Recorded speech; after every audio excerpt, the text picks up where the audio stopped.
On va démarrer tout de suite par la principale question que pose ce rebond. Est-ce un énième bull trap? Est-ce un énième attrape naïf? Est-ce un énième pétard mouillé? Alexandre?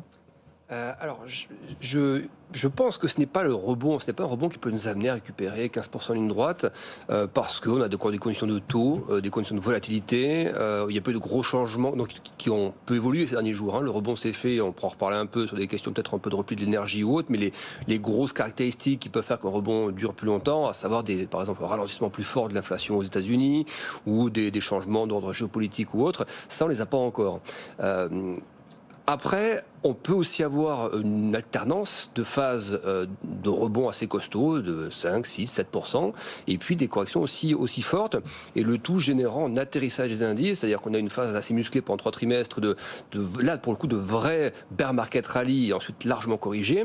Les derniers rebonds étaient quand même moins costauds que ce qu'on a pu voir, par exemple, entre le premier et le troisième trimestre, c'est des rebonds moins amples, des corrections qui sont venues chercher les points bas, et puis on repart à nouveau. Et donc il est possible qu'on s'installe dans un régime peut-être de moins forte amplitude de mouvement, avec une volatilité qui tarde un peu à décroître. Là, on se parle, on est toujours à 30 de volatilité à peu près sur les indices européens et américains, donc c'est pas une faible volatilité, mais on ne revoit pas le niveau de volatilité du premier trimestre où on est allé chercher des zones aux alentours de 38-39 sur la partie américaine.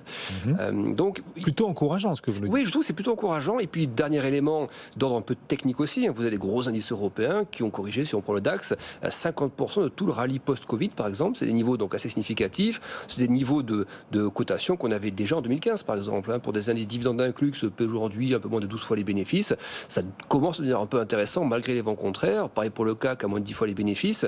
Donc voilà, il y a aussi des choses un petit peu techniques qui, selon moi, peuvent aussi générer un peu de retour, pas forcément de la smart money en volume. Les poches de cash des gérants sont très importantes. On est sur des niveaux pas vus depuis 2001. Beaucoup de poudre au sec. Mais à la fois, il y a aussi des niveaux techniques, des niveaux de valorisation, et puis quelques interventions de banques centrales aussi, comme la Banque d'Angleterre, qui changent un petit peu le paysage court terme, en tout cas. Mais je vous écoute, j'ai envie d'acheter le marché au cours actuel. Tout dépend de l'horizon de temps. Moi, je pense que quelqu'un qui attend des bons points d'opportunité à moyen terme, les niveaux me semblent cohérents. Par contre, dire on va reprendre 10%, on va encore lâcher 5 ou 6 ou même 10, ça c'est plus dur. Mais par contre, on achète 20 ou 30, il faudrait pour ça des choses